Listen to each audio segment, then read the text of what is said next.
Si el grano de trigo no cae en la tierra y muere, queda solo, pero si muere, lleva mucho fruto. Esta misma verdad se aplica a la vida cristiana. En el curso Una salvación tan grande, el Dr. Ernesto Johnson trata con la experiencia de la salvación y el proceso de desarrollo en la vida del creyente.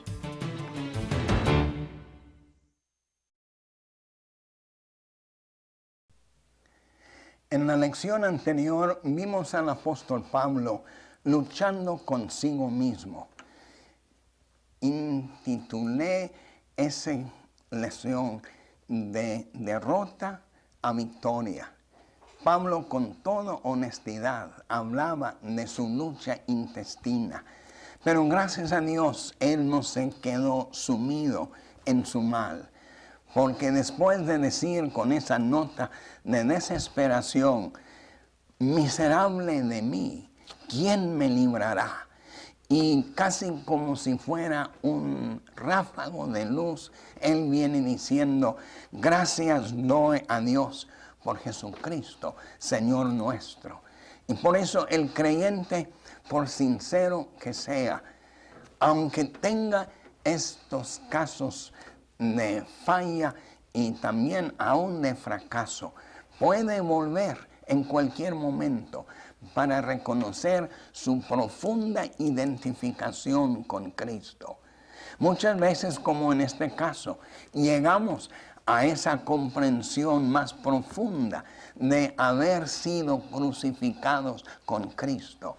Por eso Pablo dice, sabiendo esto, un proceso progresivo, personal y muy práctico. Sin embargo, a través del derrumbamiento del yo, del quebrantamiento de nuestro corazón, por un arrepentimiento, no solo por lo que hemos hecho en términos de los delitos nuestros, sino también aún lo que vamos siendo, orgullosos, rebeldes, propensos al mal. En ese estado de quebrantamiento, de arrepentimiento, nos lanzamos sobre Cristo y recibimos por parte de Él las fuerzas. Y ahora viene en el capítulo que sigue, Romanos 8, viene la dinámica del Espíritu Santo, quien realmente nos da la victoria. Los pasos que vimos y debemos irnos repasando, así son estos. Morimos con Cristo, solidarios con Él, morimos con Cristo, sabiendo esto, y luego contándonos muertos, no presentándonos, sino presentándonos a Él, y también bajo la gracia, no la ley, además también muertos a la ley, y ahora en cierto sentido, Pablo brinca de 7 y 6, donde él habla del régimen del Espíritu Santo, ahora a Romanos 8:1. Y ahora respiramos los aires buenos, nuevos, frescos. El medio ambiente del capítulo 7 fue miseria, derrota, frustración. Pero en Romanos 8:1 en adelante tenemos una tremenda serie de promesas, terminando con la afirmación, más que vencedores somos. Y por eso creo que el caso que nos narra Pablo en capítulo 7 no fue su andar cotidiano, andando siempre en esta miseria. Fue así una falla, una ocasión cuando no echó mano por fe. El justo por la fe vivirá. Él más bien así se desvió para realmente hacer la vida cristiana a su manera. Cuando lo hacemos, fracasamos. No puede ser de otra manera. Quizá una analogía nos sirve tratando de integrar estos capítulos. En Romanos 6 yo veo la verdad de nuestra victoria, los pasos que damos. En cierto sentido, corresponde al mapa que nos indica cómo llegar a dicho destino. El mapa tiene razón, pero la pura verdad es que podemos desviarnos, podemos tomar un camino así no correcto y no llegar nunca a nuestro destino. Tenemos que volver allí al punto donde el mapa nos indica y allí, sometiéndonos al mapa, ya felices, sin novedad, llegamos al destino. Romanos 7, la última parte, fue para Pablo como una desviación. Agarró el mal camino, pensando que él podría dominar su codicia. Como imposible que nos dominemos a nosotros mismos. Pero ahora en Romanos 8 tenemos la llegada. Tenemos ahora el acompañamiento de nuestro guía, el Espíritu Santo. No solo un mapa que nos indica, dejando a un lado la tentación de las desviaciones, pero aún dando la bienvenida a lo que viene siendo ahora nuestro guía. Así una nueva dinámica. Eso se ve en Romanos 8, porque hay 21 menciones, tantos del Espíritu Santo. 21. Hay una en 5:5. Hay la segunda en 7:6. Pero ahora en Romanos 8 debe haber pasado algo que lo deje ahora actuar como Él quiere actuar, dándonos realmente la dinámica, el poder, la capacidad de andar en victoria. Pero antes de proseguir adelante en Romanos 8, yo he notado unas 5 lecciones por aprender allí en base de Romanos 7. La primera lección es que la victoria no es nuestra, por mucho que nos esforcemos. La victoria es un don, una dádiva. Nos llega en gracia cuando dejemos de luchar y más bien apropiamos y tomamos lo que Él nos ofrece. Y por eso es realmente un don. De esa manera la victoria nunca es nuestra, para que así nos gloriemos en nuestra victoria. Nos viene como un don gratuito. En segundo lugar, Romanos 7 nos enseña que la victoria no nos tarda cuando realmente nos contamos muertos y vivos con Cristo Jesús. Cuando Él dijo, ¿quién me librará de este cuerpo de muerte? Una referencia a Romanos 6:6. Así fue cancelado el poder del cuerpo de muerte. Y por eso no tenemos que esperar largo rato para una victoria. Yo creo al tomar nuestra posición con Cristo por fe, en ese momento, sometiéndonos, espíritu contrito y humilde, en ese mismo momento el Espíritu nos restablece en términos prácticos, en plena comunión con Él. Y caminando así, Él nos mantiene en victoria. En tercer lugar, la victoria no es automática. No nos llega por la flojera nuestra. Nos corresponde realmente una entrega de nuestra voluntad. Un contarnos muertos, acción de nuestra voluntad. Un no a la vida vieja y también su inercia para el mal. Y una entrega, un compromiso definido. No hay mérito en eso, pero sí hay la acción de la voluntad vivificada por el Espíritu Santo. Y por eso es ahora a través de una fe dirigida hacia nuestra identificación con Cristo. Quiero hacer un punto muy importante. Nos salvamos en el primer instante, cuando nuestra fe agarró la verdad. Cristo murió por mí. No pude salvarme. Cristo me ofrece salvación. Él murió tomando mi castigo. La fe, en ese sentido, que se enfocó en esa muerte vicaria. Ahora la fe que nos garantiza un andar en victoria es una fe informada por nuestra identificación con Cristo. Es una fe dirigida, enfocada hacia el hecho de que yo morí en Él y en su muerte, Él ahora viviendo en mí, rompe el dominio del mal y ahora por el Espíritu Santo suelta el Espíritu Santo en mí su poder. Y por eso no es por el esfuerzo, es por la fe. Con razón dijo Pablo, el justo por la fe vivirá. Y la cuarta lección, la derrota nos viene cuando esperamos algo de nuestro yo, de nuestra carne. Implícitamente en este capítulo Pablo esperaba algo de su persona. Yo puedo conquistar este mal en mí.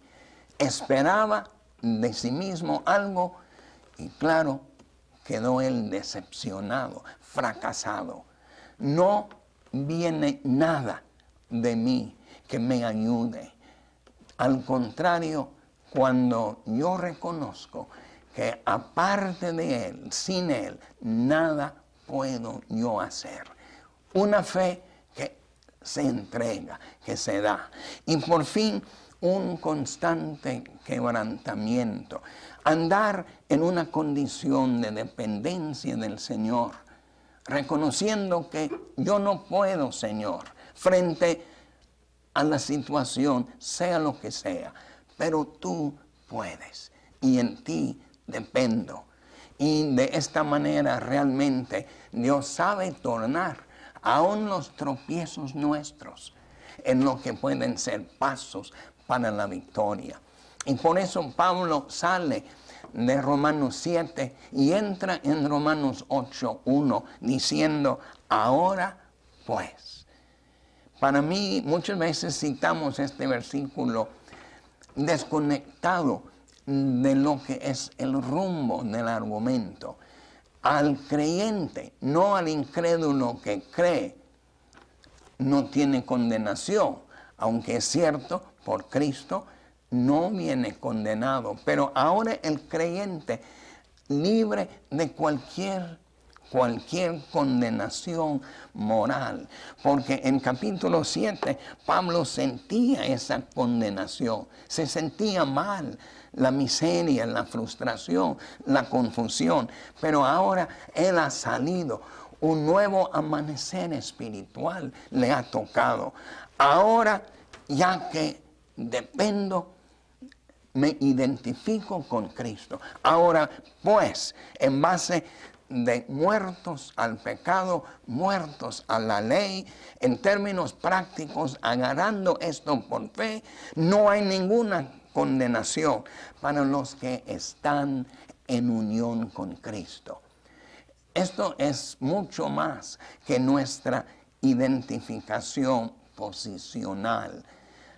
Cada creyente está en Cristo, pero en el contexto, en la caminata de 6 por 7, llegando a 8, Pablo está experimentando en la práctica lo que quiere decir depender de Dios, no confiar en sí, echando mano, contándose muerto y vivo, y tampoco presentando sus deseos a fines ajenos.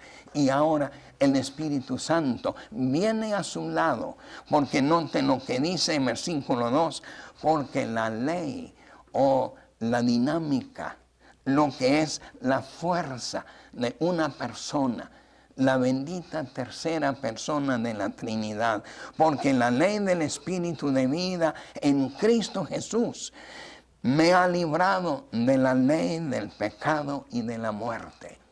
En el original Pablo dice, me libró. El tiempo es el aoristo. Se refiere a la cruz.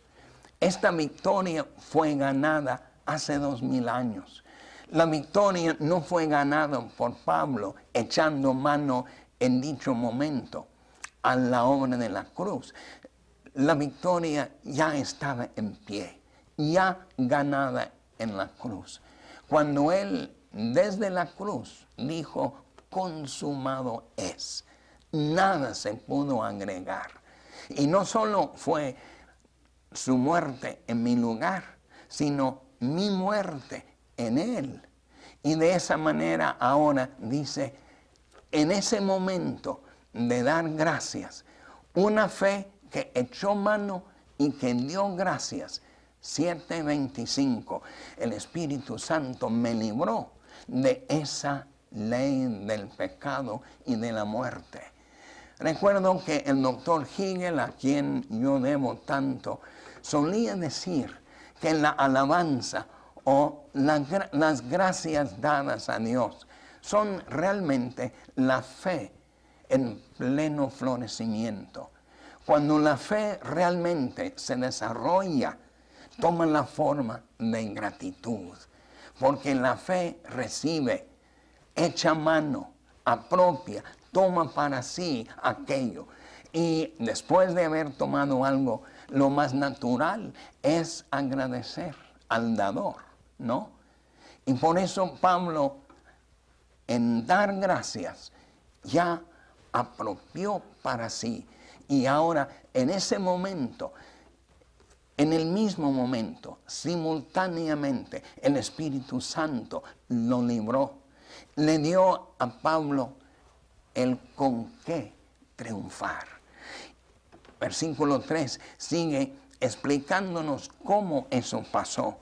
Porque lo que era imposible para la ley, imposible para Pablo poniéndose bajo la ley, tratando de cumplir con sus exigencias tan tremendas, Dios sabiendo que no por esa manera, ni la salvación ni la santificación, ¿qué hizo Dios? Dice, por cuanto era débil por la carne, Dios enviando a su Hijo en semejanza de carne, de pecado, y a causa del pecado condenó al pecado, condenó esa naturaleza en la carne. En su encarnación tomó nuestra semejanza de pecado. Fíjense que no tomó en su encarnación nuestro pecado, pero semejanza de carne, de pecado. En la cruz tomó sobre sí, nuestro pecado, pero en esa muerte Él condenó, Él desplazó, Él hizo a un lado esa naturaleza. ¿Con qué fin? Versículo 4, que para mí es un versículo clave. Dice, para que la justicia de la ley, no la ley con sus altas e imposibles demandas, sino la ley como así el cuerpo, la manifestación, el reflejo de la santidad de Dios, que Dios quiere obrar en nosotros. La humildad, la mansedumbre de Cristo, la pureza de Cristo, la sabiduría de Cristo, todo lo que el guardador de la ley es, ahora para que la justicia de la ley se cumpliese en nosotros. Y ahora viene una nueva condición que vamos a ver a través del resto del capítulo 8. Tiene que ver con nuestro andar diario. No solo el momento de tomar la victoria y dar gracias por ella, sino también ahora el constante andar. Levantándose en la mañana, trabajando durante el día, acostándose en la noche, durante todo el día, bajo cualquier circunstancia, favorable, propicia o adversa, ahí viviendo. Pero como dice, los que viven no conforme a la carne, sino conforme al Espíritu. En cierto sentido, Dios está diciendo, en todo momento estamos ya en una Y, dos caminos. Hay un camino que nos corresponde por estar en Cristo, el camino según el Espíritu. Hay la anomalía, la discrepancia de que podemos en dicho momento escoger el camino de la vida vieja, perezca el pensamiento, aunque él aún en capítulo 8, capítulo de victoria, permite eso como una triste posibilidad. Pero él dice ahora, repitiendo, para que la justicia, la santidad de la ley, expresión del carácter de Dios, realmente visto en Cristo, en toda su hermosura y belleza, se cumpliese. El verbo en griego es el verbo llenar. Aquí en español, cumplir, pero es llenar. El mismo verbo que aparece en Efesios 5:18, sed llenos del Espíritu. El mismísimo verbo. Lo que está diciendo, viviendo así, bajo las demandas de la cruz, identificado con Cristo, el Espíritu Santo nos va llenando de la santidad de Dios. Porque terminando capítulo 5, vimos allí en versículo 21, cuando tenemos resumen de la obra de Cristo, dice, para que así como el pecado reinó para muerte, así también la gracia reine por la justicia. Por la justicia. ¿Y cómo? No es la justicia nuestra, parte de la vida vieja. Muy al contrario, por la justicia para vida eterna mediante Jesucristo, Señor nuestro. Y por eso el Espíritu Santo en ese momento nos va llenando. A la medida que usted y yo vamos tomando nuestro lugar bajo el veredicto de la cruz, entregando la vida vieja a la cruz para que aquella victoria se realice prácticamente en eso, echando, apropiando, tomando para mí lo que es mi posición en Cristo. El Espíritu me va llenando. En la lección que sigue queremos tocar el tema muy candente, muy importante, la llenura, la plenitud del Espíritu Santo. Y por eso yo quisiera subrayar que para mí 8:4 define la llenura del Espíritu como un andar con el crucificado. La vida crucificada, sepultada, resucitada con Cristo, sentada con Él en lugares celestiales, es a la vez la vida llena del Espíritu Santo. No es que busquemos como si fuera indispensable una experiencia tal que nos hiciera triunfantes de un día al otro. No es este andar, no conforme a la carne, sino conforme al Espíritu. Esto para mí me anima en gran manera.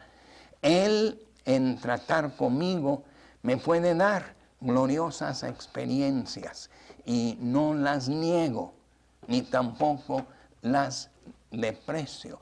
Sin embargo, la base de una vida de santidad, la base de una vida verdaderamente llena del Espíritu Santo, el Santo, aquí está trazado en el libro de Romanos, desde la cruz, a través de nuestra libertad de la ley, con una profunda dependencia del Espíritu Santo. Y por eso Él así nos da, dentro de nuestra buena posibilidad, una vida de victoria. Es cierto, si fallamos, sabemos cómo volver, confesar nuestros pecados, tomar la limpieza de la sangre y una vez más tomar nuestra posición con Cristo. Muertos al pecado, muertos a la ley, por fe sencilla, tomando su promesa y contando con la venida del Espíritu Santo que nos llena, nos va llenando, mientras que andamos no conforme a la carne, sino conforme al Espíritu.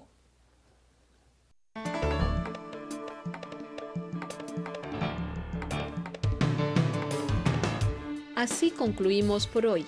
Hasta la próxima lección, cuando el Dr. Johnson nuevamente comparta verdades sobre la vida crucificada y resucitada en Cristo, clave para disfrutar en forma plena nuestra salvación.